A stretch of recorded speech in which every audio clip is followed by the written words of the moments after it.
नमस्ते दोस्तों। स्वागत है आपका आओ भाषा सीखे चैनल में। यहाँ हम हिंदी भाषा को आसान और रोचक तरीके से समझते हैं। अगर आप हिंदी भाषा को सरल तरीके से सीखना चाहते हैं तो चैनल को जरूर सब्सक्राइब करें। आज के इस वीडियो में हम कक्षा 5 की सुप्रसिद्ध कविता मातृभूमि के बारे में विस्तार से जानेंगे। इस कविता के रचयिता श्री सोहनलाल द्विवेदी जी हैं। इस कविता में हम भारत की प्राकृतिक सुंदरता और यहाँ के महान पुरुषों के गौरवशाली इतिहास को समझेंगे।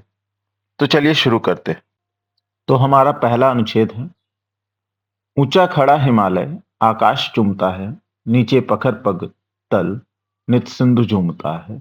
गंगा पवित्र यमुना नदियां लहर रही हैं, पल पल नई छटाएं पग पग छहर रही है। वह पुण्य भूमि मेरी, वह स्वर्ण भूमि मेरी, वह जन्म भूमि मेरी, वह मातृभूमि मेरी। तो सबसे पहले इन पंक्तियों में आए कुछ कठिन शब्दों को देखते हैं। पखरना अर्थात धोना या साफ करना।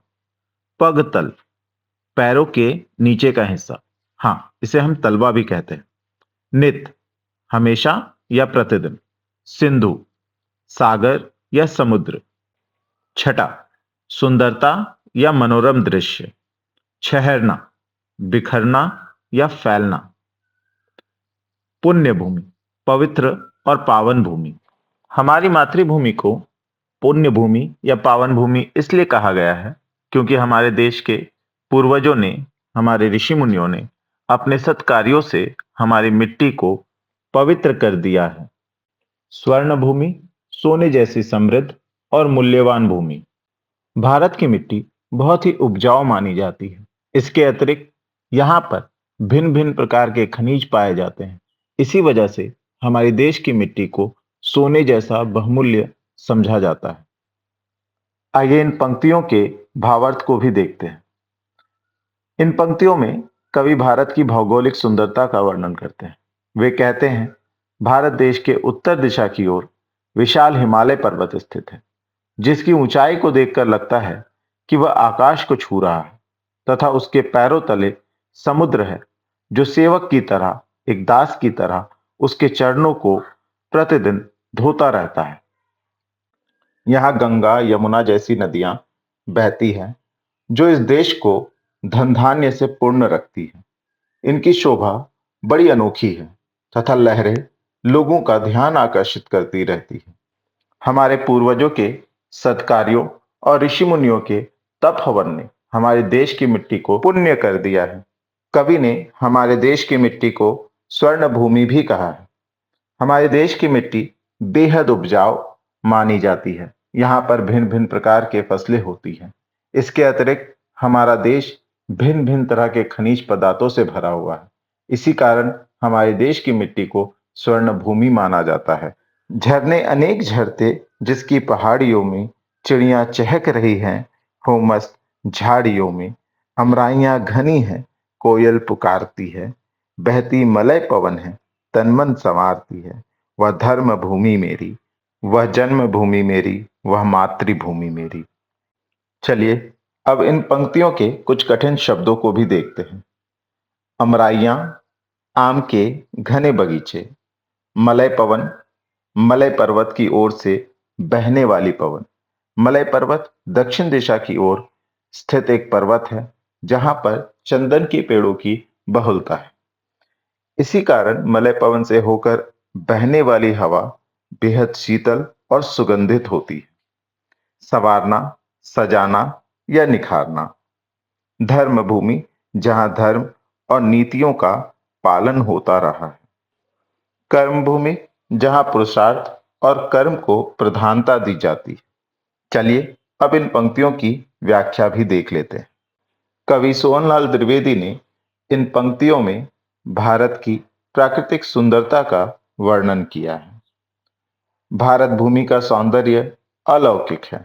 जहां एक ओर पहाड़ों से अनेक झरने बहते रहते हैं, तो कहीं झाड़ियों में चिड़ियां चहकती रहती हैं। आम की घनी डालियों में कोयल की मीठी बोली सुनाई देती है, तो दक्षिण में मलय पर्वत, जहां चंदन के वृक्षों की बहुलता है, वहां से आने वाली सुगंधित वायु सबके तन मन को मदमस्त कर देती है। यह मेरी धर्म भूमि है, जो मुझे धर्म के रास्ते पर चलना सिखाती है तथा कर्म की ओर प्रेरित करने के कारण यह मेरी कर्म भूमि भी है। इसी भूमि पर मैंने जन्म लिया है तथा माता के समान इसने मेरा पालन पोषण किया है। अतः यह मेरी जन्मभूमि और मातृभूमि दोनों ही है। आइए इस कविता के तीसरे और अंतिम अनुच्छेद की ओर बढ़ते हैं। जन्मे जहां थे रघुपति, जन्मी जहां थी सीता, श्री कृष्ण ने सुनाई वंशी पुनीत गीता। गौतम ने जन्म लेकर जिसका सुयश बढ़ाया, जग को दया दिखाई, जग को दिया दिखाया। वह युद्ध भूमि मेरी, वह बुद्ध भूमि मेरी, वह जन्म भूमि मेरी, वह मातृभूमि मेरी। आइए अब इन पंक्तियों में निहित कुछ कठिन शब्दों को भी जानते और देखते हैं। रघुपति भगवान श्री राम, वंशी बांसुरी, पुनीत अत्यंत पवित्र या पावन, सुयश अच्छी कीर्ति या प्रसिद्धि, जग संसार या दुनिया, दिया दिखाना ज्ञान का मार्ग दिखाना, युद्ध भूमि जहां सत्य और न्याय के लिए युद्ध हुआ हो, बुद्ध भूमि महात्मा बुद्ध की शांति और ज्ञान की धरती। इन पंक्तियों में कवि ने भारत के गौरवशाली इतिहास और महान विभूतियों का वर्णन किया है। कवि कहते हैं, यह वीरों की भूमि है जहां श्री राम व सीता जी ने जन्म लिया और श्री कृष्ण ने अर्जुन को गीता का उपदेश दिया, जिसमें निष्काम कर्म करने का संदेश दिया जाता है। इसी पावन भूमि में गौतम बुद्ध ने जन्म लिया तथा संसार को माया मोह त्याग कर ज्ञान की खोज के लिए प्रेरित किया। लोगों को अहिंसा धर्म व प्राणियों पर दया का पाठ पढ़ाया।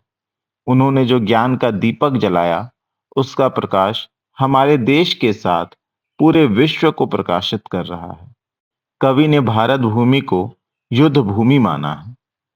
इसी देश की मिट्टी में धर्म तथा सत्य के लिए युद्ध लड़े गए, जिसमें सत्य और धर्म की विजय हुई। कवि ने भारत भूमि को बुद्ध भूमि भी माना है, जिसका कारण है महात्मा बुद्ध का हमारे देश की मिट्टी में जन्म लेना।